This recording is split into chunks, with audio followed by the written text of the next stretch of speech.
So again, in behalf of Generation Fitness, we'd like to extend our warmest gratitude to all of you joining us today as we celebrate Pink October Dance in Candleland, which is a dance for cause dedicated to raising awareness and hope for Breast Cancer Awareness Month. Now, this event wouldn't be made possible without the unwavering support of our sponsors and who believe in this advocacy and chose to stand with us in this fight. To our venue partner, Waterfront Cebu Hotel and Casino, thank you so much. This is our end year with you. And thank you for providing us a grand home to bring this magical candleland to life. To our fitness partner, Citizen, and to Unilab Herb Strong, Poke Harry Sweat, Nature Spring, Gardenia, Virginia, IPI, Mogu Mogu, Beauty Drink, Speed, Keratin, Abaca Group, also the Lemon Co, Phil Health, Avon, UClick Self-Portrait Studios, and would like to add as well Sam Orlando's Creative Studio, and soon Thursday will be joining us. And all of our valued sponsors, your generosity is more than just a support for this event. It is an investment in awareness, early detection, and giving women a fighting chance. We also thank you for sparing us your time, media partners, for coming here today, for amplifying this advocacy and helping us reach more hearts, more homes, more lives. And again, I'd like to add to what he said earlier. This is not just a celebration of life, and likewise, I mean, we always think about the cancer survivors, the cancer patients. This is also a celebration of the support system. This personal endeavor is, I don't want anybody, any son, any child, any daughter to experience the grief of somebody losing a mom because of breast cancer. And that's why I'm very happy to be part of this event. I'm very happy to be part of GenF. And thank you guys for your support.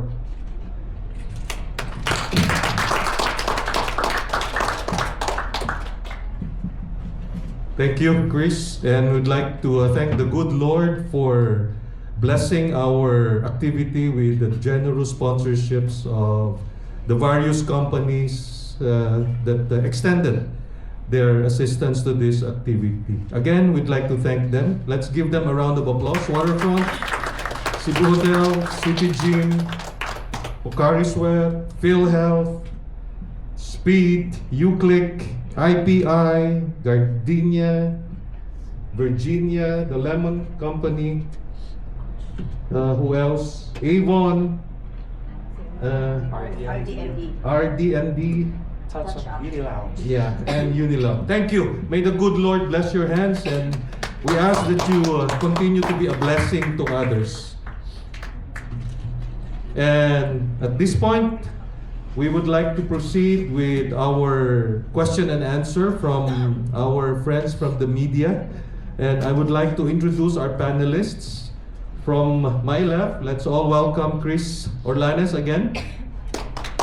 And from Generation F, my wife, Maymay Uy or Myla Uy. From Generation F, Mr. Franz Osalia. And from I Conserve Foundation, Madam Ron Bernabe. This time, I made it right. Okay, the floor is now open for our media if you have any question. Please do not ask about the Ghost project because we don't have the details yet.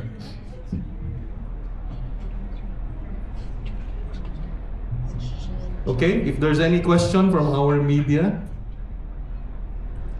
Our first question, maybe I can start. What's for lunch? Oh, the lunch is finished. Finished na yung lunch. Anybody from our media friends?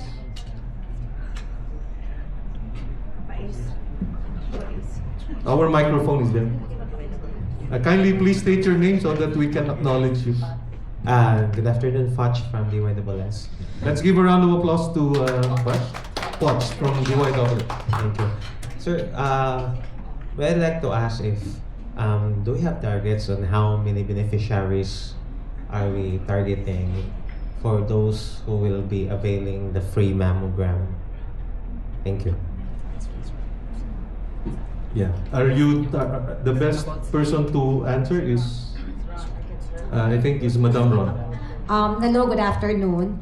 So during Pink October, we do not have only one fundraising activity. So usually we get donations from other organizations or from other events, but we do not have any target when it comes to free mammograms. So we also hold regular pink rooms at SMCT Cebu and SMC side, wherein we bring in surgeons, doctors to do free breast screening. So out of those patients with suspicious lumps or possible malignancies, if the doctor would require a free mammogram or ultrasound, we give them an LOA to Chongwa to get their free mammogram and ultrasound. So no target, as long as it's suspicious, then I Can Serve is ready to step up and give you free mammogram and ultrasound. How much man day ang mammogram for those para makakuan pod ang mga tao kung unsa ka costly day ang mammogram? 7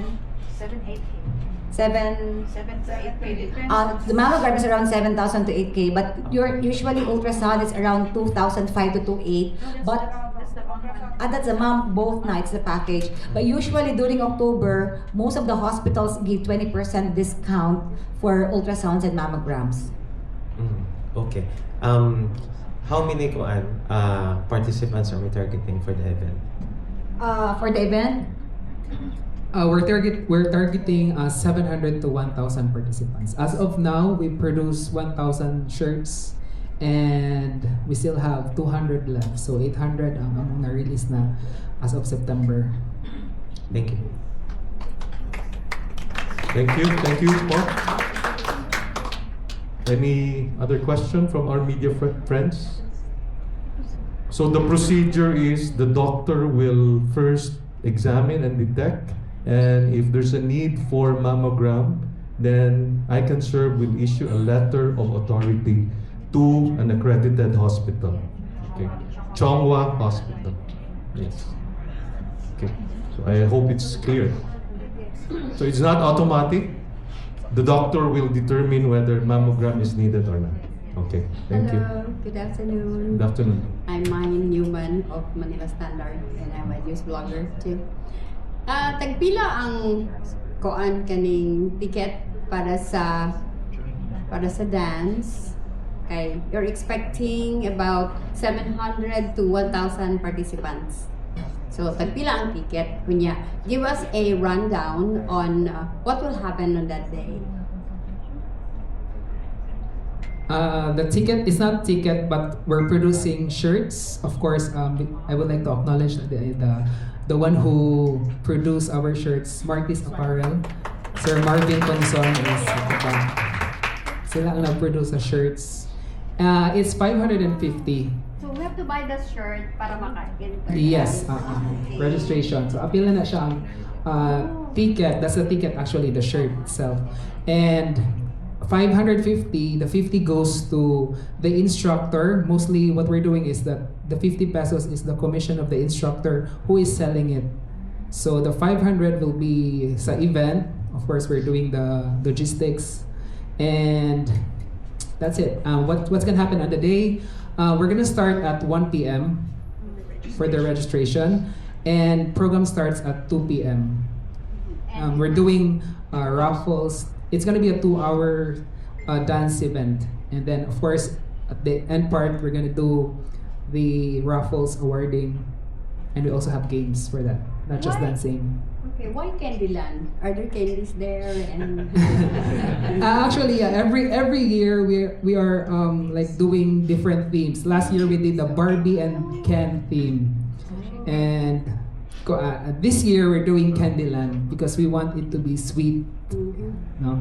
And of course, yes, we're having dessert buffet and refreshments from our sponsors. ang mga booth po sa mga sponsors Yes, around the area. Yeah, so actually the participants can like have before the event they can just grab or maybe tag isa-isa lang para mabahin na lang.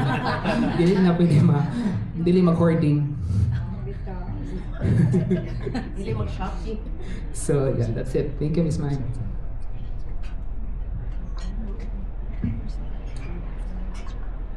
Okay, we have another question. Hi, good afternoon. I'm Random Talks with Cebis. And question na ako, allowed ba pre na ko mga kids dito sa like na by age limit? Yes, sir. Pwede rin kayo ang kids. Of course, the theme is Candyland. Yeah. So naran po yung size for them? We for now wala pa may nagkuhan, but of course Martis can do that. Da kanang ipa-customize. But that's very cute, no, to have kids dancing Zumba also. Like family ba Yeah, sila? family. Like kids. So that's a nice concept kasi yeah, family magkuyog sila mag-Zumba. So wala pa ta nakabuhat anang kanang customize nga na kids, but we're of course that's possible. Thank you, That's sir. all.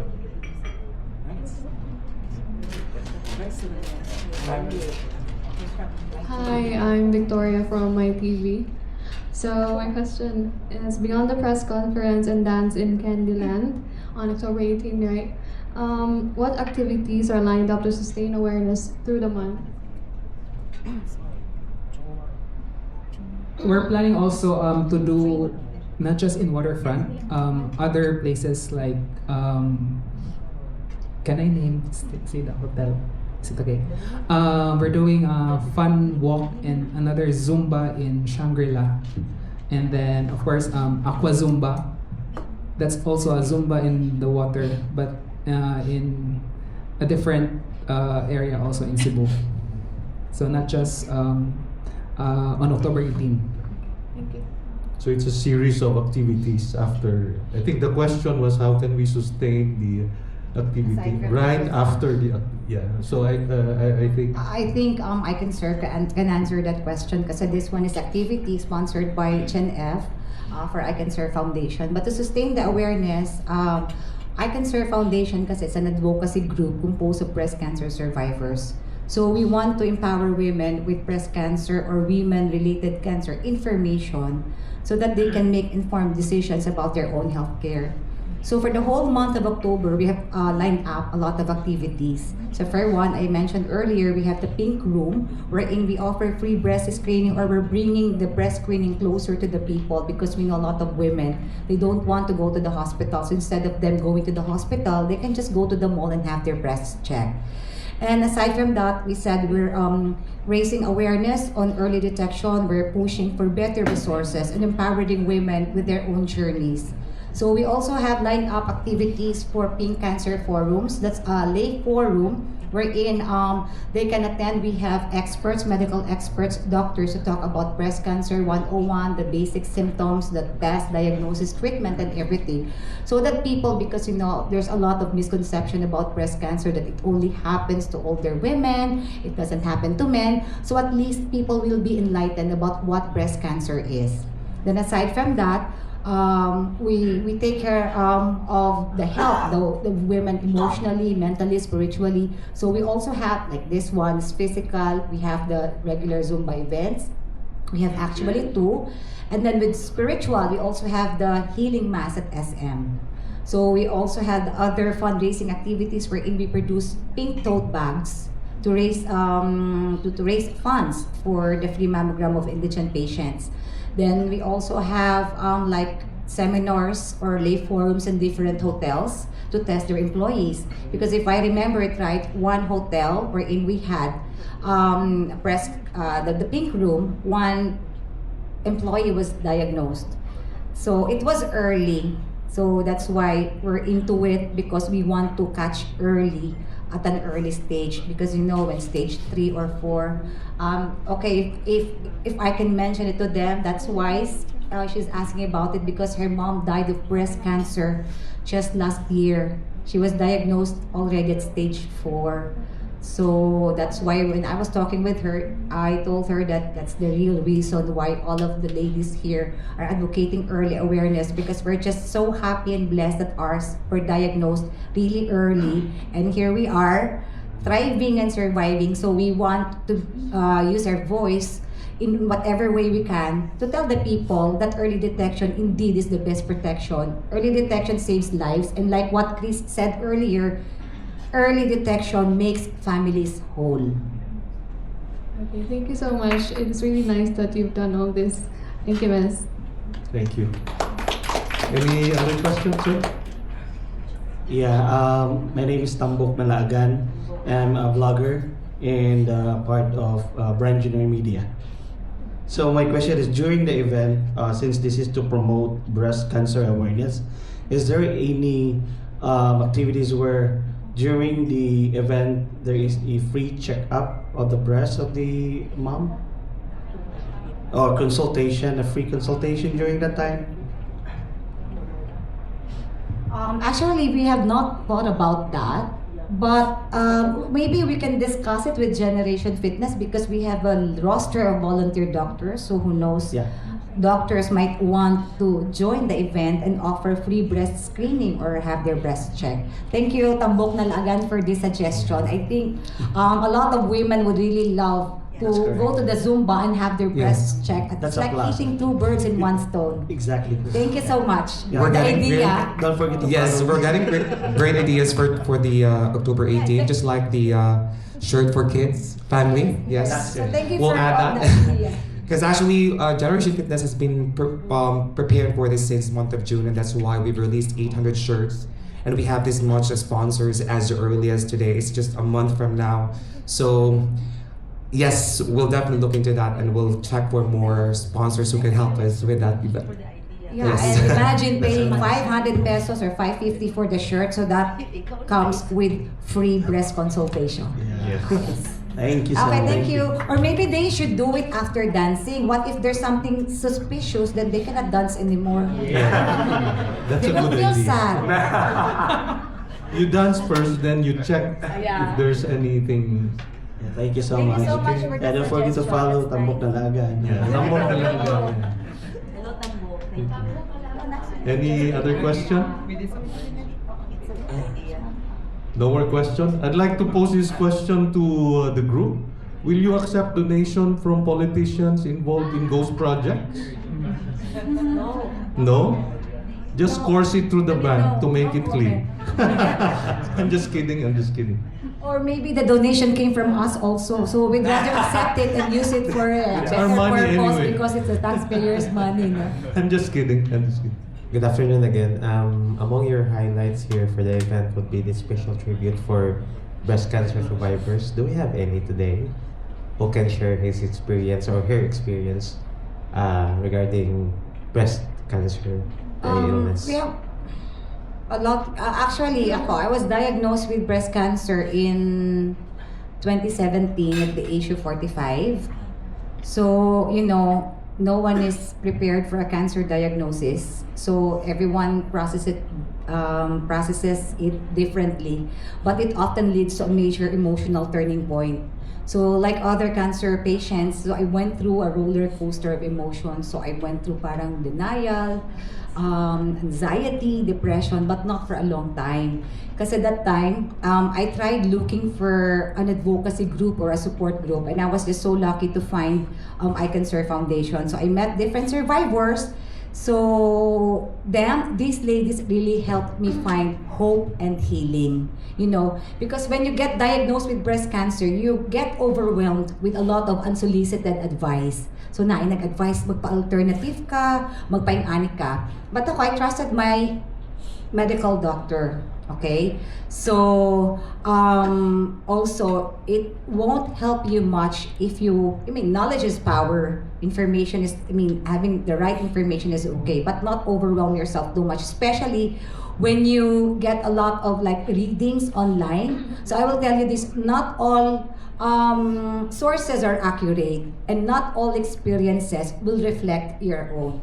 So sometimes what works for her won't work for me. So it's always better to consult a medical expert. So with me, at age 45, with a good career, with kids, so I want to grow old with my husband. So I was really devastated. So the more that I was devastated when my doctor told me, your right breast has to go. imagine you're a woman losing your breast. So that fateful day, I had mastectomy, 1 tower down, and a few weeks after, I underwent chemotherapy. So if you will ask me, beyond the challenges, beyond the physical challenges, one of the hardest part was the emotional toll. So talagang it tested every part of me emotionally, spiritually, financially as well. But you just have to be strong because that's the only choice that you have. But then fast forward, I remember I always tell this story when I got bald because of chemotherapy. So when my hair was growing, my son who was 7 years old, he's already 16 now, thank you to early detection, he came up to me and said, "Mommy, you look like a doll." So kinsa may first musod sa atong mind when you say doll? Barbie. So I said, "Oh, thank you, Nak." So I looked at the mirror, nagtodyo ko nga gwapa kaayo ko, mura ko Barbie, tanaw ko dito, "Thank you, Nak." Sabi ko, "Do I look like Barbie?" You know what he said? "No, you look like Chucky." So nahimo ko Chucky. But anyway, fast forward to 2025. So looking back, kasi na-remember ko, I was so down and everything. Then one survivor told me, a year from now, when you look back, you will laugh at it kasi you're out of it. Na parang yung no? So, it's really true. So this time, me and the girls here, we are into this advocacy because it's our way of paying it forward. Parang we felt the need to give back because we want to make sure that no one else walks this road alone. And also with my experience, I realized how critical support, education, and awareness are. Because we always have this feeling of uncertainty, fear of recurrence, and everything. But when you empower women with their own journeys, you provide them information, so tanan to mawala sa imong mind. And then, also, the I Can Serve is more on parang we want to make survivorship a priority. It's not an ending, but it's the beginning of a new chapter because healing does not stop when treatment ends. So that's why we're together. We want to promote now once you're healed, you think you're healed, you do not stop from there. You have to follow your medical appointments. You live on the present because sometimes you get depressed thinking about mabalik akong cancer, ugma. Kaya like me, magsakit akong ulo na brain cancer, jud ko, akong gidiagnose akong self na brain cancer ko. Gaobo ko sa kung nilang cancer na ko. So sometimes, you live in the present. Kasi the more that you will get sick thinking about something that's not gonna happen in the future. So, sa akin lang, survivorship, be with the right people, and siguro nga with them, sometimes people will say, this is a curse, na parang you got sick. But somehow, siguro if there's one thing that we learned from being a cancer patient, we tend to appreciate life more. And every morning that we wake up is parang a miracle for us. And then we reevaluate our priorities. We focus on what is really important, like your relationship with people, your family, your friends, and with God. So, mauna siya. How many years naka-survive? Survive, so 17, 2025, 8 years, 8 years. So my son na who called me Chucky was only 7 that time. He's already 16. Thank you. Thank you. Thank you. One more question. Good afternoon. Ikaw kabut. Thank you, sir. Alright, I'm Yam Daily, a vlogger also and a runner. So as a runner, I'd like to ask if you have or do you have plans of having upcoming events in October for the same awareness? For running? Yes, running events. Aside from the dancing event. We don't have running events. We're focusing on Zumba, but I know there are organizers who are doing fun runs. So mostly we're the ones doing the Zumba warm up. Oh, okay, yeah. Your face is familiar in the running events also. Thank you. Thank you. Actually, we used to have yearly runs, no, organized by the Philippine College of Surgeons, or But after the pandemic, it stopped. But definitely, kasi we're thinking to bring it back by next year. So parang late lang ang planning. So at least we'll give also yung parang for the runners to join the activity for Pink October. So definitely next year, we had some talks with a big company. Kaya lang it's too late na to organize. So maybe next year. Okay. Another question? Yes, sir. It's okay. Paubos lang ako. By the way, I'm Marvin from TMC 105.1 and sa Smartisan, question na, I think I missed it out kay medyo na-late ko o pag-abot.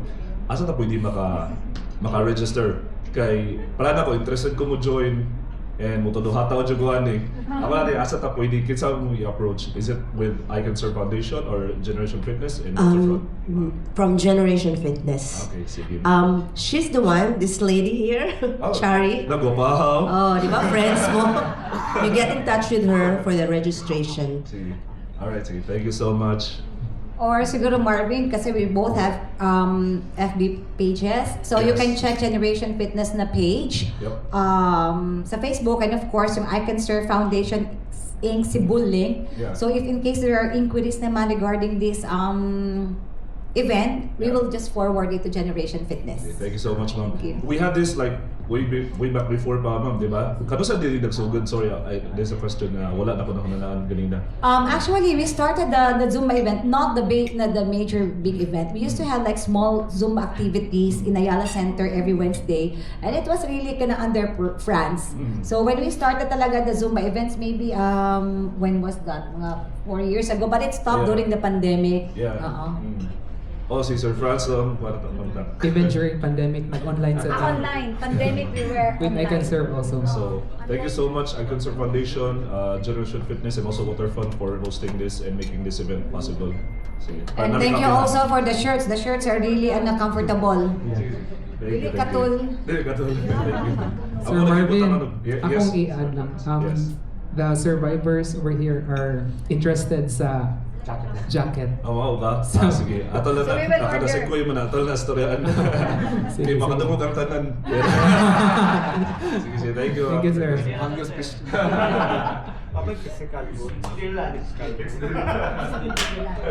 We don't have a fiscal booth.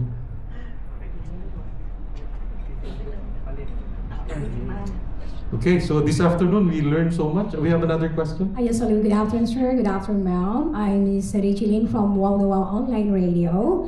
So, muna ko yung question, are you still open if ever adunay pay for foundation to partner with this event? So, open pa ba mo, ma'am, sa any foundation? Are we talking about a foundation as a recipient or a foundation who will be supporting the event as sponsors? Supporting. Yes. Well, as we acknowledged the sponsors earlier, na yung mga sponsors din nga wala pa nabutang din, and we're willing to have more, considering that we still have a month before the event starts. So, yes, if you have referrals to make this event more successful, more bigger, then we'd love, just contact Franz Osalia for referrals. Salamat kayo. Okay, you're welcome. Okay. So if there are interested companies or foundation who would like to participate and to sponsor the activity, you are most welcome. Okay.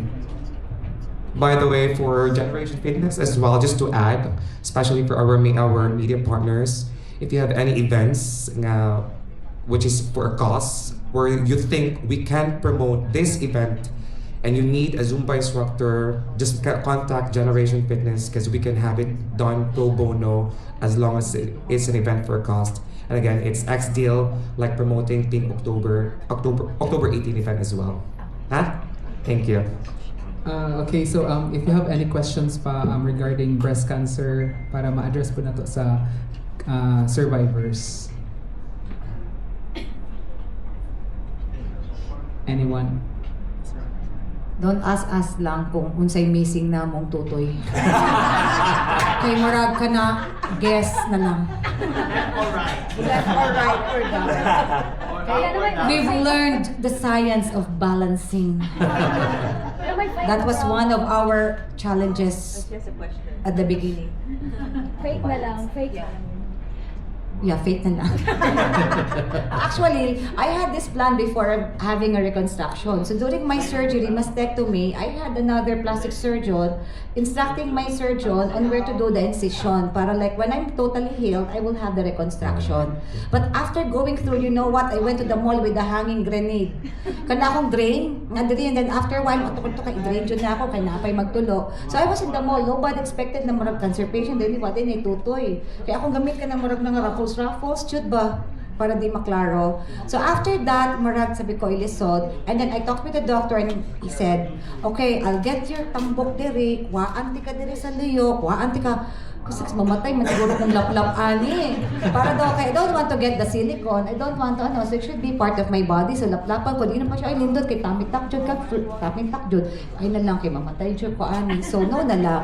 So ang ako naman, parang if losing a part of my body would mean saving my life, then it's okay. So it's up to the people if they don't understand. Kayo sa akin, nag-drive ko, nakalimot kong butang padding. Kasi ba't ko ani, pag naog na ako, naman ko isang friend, na iyahan ang buhaton is mamantay, kinsay hiwi ang tutoy. Ano siya na ako nga, wakay padding no, hiwi mong tutoy, na siya dito, pag naglabakara, dala ako labakara. So before, nawa pa may nakadiscover ng knitted knockers, ay katawa kay kamurabi tanan ha. Ang ilang waton, ako bisag unsak mapaslak, medyas, panty, mga sa panyo, ay paslak na ako pero kayo sa shawl, knitted knockers or silicone. Because now I'm a madam. Yeah, everything is possible. Joke lang gud tong madam ha. We have another question from this gentleman. Follow up lang. Uncle G1 from Wow na Wow. Example ma'am, after aduna tay makita example sa usa ka patient, aduna ba tay monitoring nini or aduna ba tay way nga i-recommend ni siya to someone nga mas expert or nabatay monitoring nga kining tawhana nakakuha pa ba sa iyang safety nga paagi or unsa pa ma'am? Normally, if you do the breast screening, kasi di ba we will also 15 minutes will save your life. So when you do regular breast screening, like especially women when you take a bath, no? So nakay mahikapan nga bugon, then you have to consult a medical doctor. So the doctor will be the one to sometimes makita nila it's palpable or it's movable. So sometimes they will say, I think it's highly benign. Oh, duda ko ani suspicious kasi murag nagpilit na siya sa imong tutoy. So the doctor will be the one to give you yung request for it's either an ultrasound or a mammogram. But normally ultrasound they give it to women 40 and above. So once you get the ultrasound, then or mammogram, the ultrasound naman it has yung different BI-RADS. Like BI-RADS 1, it's benign, BI-RADS 2 is like this. So if it's suspicious, the doctor will request for a biopsy. But if it's benign, they will just ask you to come back maybe, okay, after a year or 6 months after, we'll do another ultrasound. So always, do not consult your friend, do not consult your silingan, so always go to the doctor because they are the experts. So if and when naman na parang you think you're doubtful regarding the result, you can always ask for a second opinion. Ano na ba maintenance ma'am? Example? Maintenance for that actually wala. So also breast cancer, it does not have any symptoms, especially those na lang, except those na diagnosed late. Like me, it's not associated with pain, except lang siguro when you feel the lump. So that's why we're advocating early detection kasi cancer starts even without a lump. So parang it's the continuous multiplication of the cancer cell, the cell. So fast growing siya. So if it's stage 0 is early stage, you don't feel a lump. So that's why you can only see it through the imaging, ultrasound ba or mammogram. So always, even if wala kay bugot or you do not feel anything, if it's your schedule to have your breast check, go. Because I think most of the women na who did that, na-diagnose ang cancer nila stage 0. So dili mawala imong tutoy lang pectomira. Ma'am, follow up ma'am. Nabay ko ma'am, example minimum age sa usa ka bae nga anong pinaka-early niya ba nga? Yes. Once you start menstruation, then you have to check your breast. Ang sabi nila is 20, 30, 40. At age 20, women should have their regular examination. Like a week week after, a week before your menstruation. Because sometimes when you menstruate, nakakay mahikapan na bugon. So 20 years old, start have your breasts checked. Yung 30, make it a habit then yung check your breast and then go to a medical doctor to check your breast. And at age 40, it's mandatory na check your breast, go to a medical doctor and have your ultrasound or mammogram. Sometimes man good ka na dili ma-follow, 'di ba? Kaya sometimes people they just go to the hospital when they're in pain already. Buto na jud yan tutoy. Madam Ron, I have a question. Those who underwent breast enlargement, are they susceptible to breast cancer? Actually, it's a misconception. The doctor would say it would not cause breast cancer alone. Kasi yung parang breast cancer is yung parang rapid multiplication ng cell. But somehow, if you put in a foreign object inside your body, then meron siyang negative na but not necessarily na it can cause breast cancer. Okay. But especially siguro kung nag-leak. Ma'am, kanang follow-up mo. Contagious ba na siya? Example, dirira affected niya. Example, naputlan siya. Simba ko lang. Naputlan dyan. Medyo kuryente. Kuryente ani, sir. Joke lang, sir, ha? Ako'y kaila mamugod nga. Uso na lang iyang kuan ma'am ba niya. Nidako pag maayo. Niya, nag-waiting na lang siya. Breast cancer is not contagious. But then, that's why, ingon mean that healing does not stop when treatment ends. So kung mahuman good ka ani, you don't know, we always have this fear of recurrence na parang basi mo balik. Kaya the cancer cell will always be there inside your body. So that's why we advocate then na after your treatment, you have to regularly go back to your doctor. Like us, all of us here, every 6 months, every year, we go back to our doctors to have yung ultrasound, mammogram, tanang klaseng ultrasound, bone scan, and everything. So maybe your friend, naa siya dito, and then murag siguro complacent na siya na she's already healed, without knowing na it can grow back to another part of your body. So dapat, follow medical checkup. So murag din na dyan ko, Madam Honest, sir, I'm a doctor. Yeah, doctor. I am learning a lot from you, Ron. Actually, these things we learn lang din through attending the lay forums. Yeah. Usually, these are the things that the doctors discuss. Yeah. Just like what you said, we all have cancer cells in our body, all of us. And then I also read in the internet, don't feed our cancer cells. So we just have to be conscious about our diet, our food intake, because anything that is beneficial to the cancer cell will develop into. Tapos misconception that women only get cancer, so men can get cancer too. Yeah. As long as you have breast tissues, then you can have your breasts checked. Mm-hmm. We had last year male patients at the pink room, nagpa-check. Why? Because the mom died from breast cancer. So, nagpapa-regularly, sila. And I think one incident was a policeman from Davao. So, ang lang is different. Kasi when a man's diagnosed with breast cancer, parang the stigma. So, dili sila musaba about it.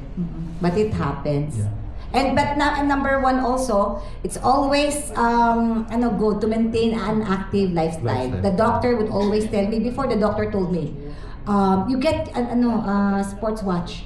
Why? So you can count your activity, you can count how many ganito. Yes, sabi niya, because cancer cells, they don't want oxygenated blood. And when you dance, your blood is oxygenated. So that one, cancer won't feed on oxygenated blood. Okay. So any other question? Now my question, kay nata exam before you leave this. That's what about Madam Bernadette. Madam na ko ni sir. Palitan Madam na naikuan na siya gusto moabi atong free mammogram ba asa mo siya nga mo adto nga kuan ka ng hospital or Um, affiliated hospital from is there a kuan nag-need pag referral from No, for this October, sir, kung naay magpa-check, siguro parang tell your friends to grab this opportunity to go to the malls, SM City and SMC side, to have their breasts checked. So naamit talagang mga consultants, breast surgeons who are there to check their breast, and may bawaan manggod na nila na whether it's parang suspicious ni, or dako kay bugod, or ganana. Namanggod may patient mo ato dito nga ganana na ang tutoy. So the doctor will then issue yung parang, you give a prescription, I mean, for request for ultrasound or mammogram, and then that's the time we can issue an LOA to Chongwa to have their free mammogram and ultrasound. But they have to go to the pink room first para at least our doctors can see them. Alam mo, radyo ko manguhula si Madam Auric na po. Okay, any more question? Sir, Okay. this Pink October is kining activity ha sir is once a year ba or quarterly niya natin mga activities sa kining grupo sir? Sa Pink October, every October lang, but for us, Generation Fitness, we have, of course, every month, halos. If ever sir, example, adunay ganahan gyud or interested nga mo apil sir unsa may nabatay mga requirements or Mo appeal sa Zumba, Sa Candyland. sa Candyland, or sa kini sa or- mo sir ba kini sa Generation Fitness nga grupo ba ni sir di ba? we're a group of instructors, so instructors ang ang target nga market ano. Yes. Kasi ganahan si Sir Apil. So, Sir, open ng audition. So, I'm definitely, Sir, bigyan ka na, ano ka si Sir? It's a yes for me. Uy, dapat Well, yeah. Uy, dapat media ba? 4-chair turner. But yeah, actually, we're hiring instructors. Good. We have after the Pink October, October 18, October 19, we have a Zumba instructor training again. So every quarter amo ang instructor training din sa Cebu. And you can contact me for if you want to be an instructor. I can help you with the registration and very big discount. To be a licensed Zumba instructor. Chris? To answer with your question earlier, if we talk about more events of Generation Fitness, all you have to do is just follow our page, Generation Fitness. For this group of instructors, we do have our classes and we do have our different gigs daily, weekly, and monthly. But for the Generation Fitness event, it will be officially announced on our page. If we have upcoming event after the Pink October, we have the World AIDS Day. And we have further plans for 2026 as well. So for now, we have Pink October. After that is World AIDS Day. And we'll keep you posted as long as you follow Generation Fitness. That's it. Okay, by the way, before this press con ends, no, I would just like to call on my breast cancer friends. We are the breast sisters. So at least, please come here, introduce yourselves. Year of survivorship, para at least they will be inspired to see this beautiful woman na she's a survivor for 10 years already, for ganito. So walay vital statistics. Let's go. And if you have questions, wag lang math ko, no? Math is okay. Everybody. Introduce your name, signature. Name, address, and signature. Yes, hi, good afternoon, guys. Thank you so much for joining and then supporting Generation F. I'm Glenn Arnuco. I got diagnosed January of 2018, and I had the stage 2B, BC, and so I'm a 7-year survivor.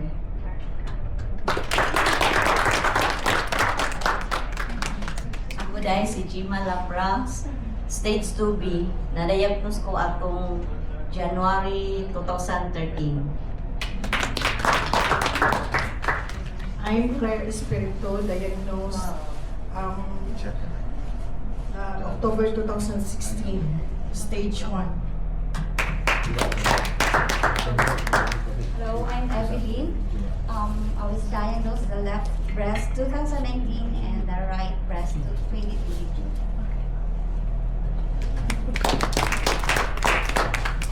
I'm Jenny Funtanar, diagnosed October of 2009, 16 years. So these are the beautiful ladies. Stay there. I think they are trying to check which breast is missing. So murag na ko lang sa kani right and right. Kani left jud ni siya, ana. So ma-picture sa sabi ko. Totoo. Would like to call the Generation Fitness as well. So, ladies If you and have gents. questions sa mga ladies later, you can ask them. Ito may sa Janet is ready. Tupad ko rin, madam. Madam Doc. Madam Doc. Alright. 1, 2.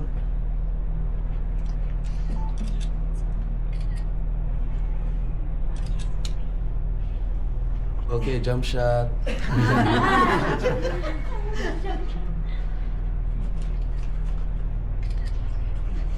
Uy, lisura dahil yung dagang picture ka. Banday mo sa akong matagaan. Ang black na ako nasa gilid parehas.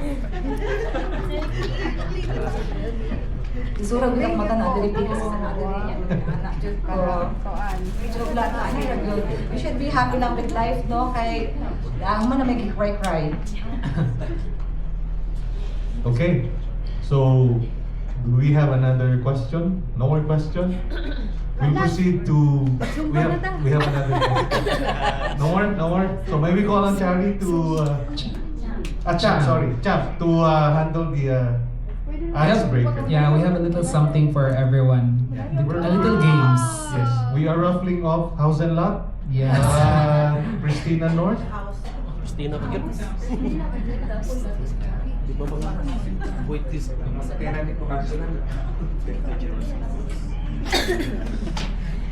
So, good afternoon, everyone. Hep hep! Hooray! Okay, nakakaon na po ang lunch tanan. Char. Anyways, let me introduce myself first before we have our icebreaker. This is my favorite part, you know. So, by the way, my name is Champagne Del Rosario, or you can call me Champ. I am a member of Generation Fitness and one of the youngest instructor of Generation Fitness. Yes. So, of course, youngest baby. Isa pa na. Anyway, so to have some extra fun, nag-sit man mo there, no? So, wala mo nag-sit, nag-stand up, charm. Anyway, kindly look under your table or chair. If you find something or sticker there, then congratulations. You are the winner. Find it, come on. Under your table or chair or in the cloth, under the cloth of the tablecloth or whatsoever. Ang head is nasa pink tablecloth. Wala siya sa chair but nasa cloth. Nabito siya sa pink Pakita cloth. lang ang Gen F na sticker. Gen F sticker. Gen F logo sticker. Pink cloth. So that's the clue. Wala siya sa chair na. Wala na siya sa chair. Yes! If you find one, please come yeah. claim your prize. You can claim your prize. Yes, congratulations to those who got the stickers of Gen F. Actually, in each table na isa. Yes. One sticker each table. Ibungkag na Jun. 6 stickers. If I'm not mistaken. Yeah. Na? Wow. Asa naman niya? Ang ICS. Ay, protesta Jun, men. Ang ICS nag-scam. Wala yung sticker. Please come forward to those who have stickers now. And then congratulations. Congratulations, sir. Yay! Yes. You got a ball pen and an umbrella. Umbrella from Generation Fitness and a ball pen from ICS. Wow, congratulations, Mizal. Napa? Napay duha. Napay duha. Kinsa? Ang ICS na? Uy! Uy, the missing siya. Jump, ang ICS, kuhaan ko na nakuha. Chewing gum. Chewing gum yan. Nakitaan. Napa? Did you ni Mao? Pink cloth na dyan siya.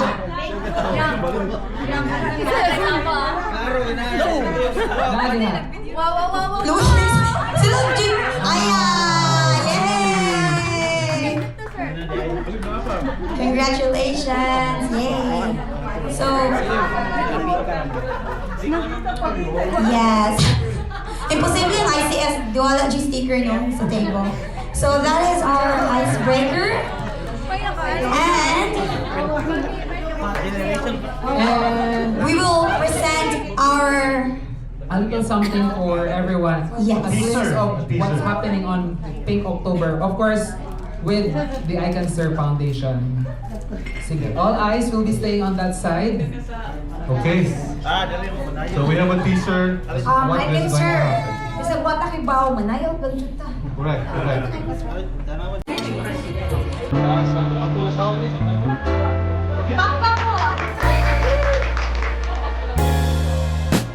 Sige, kumpres ka, Mike. Kumpres na.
Yay!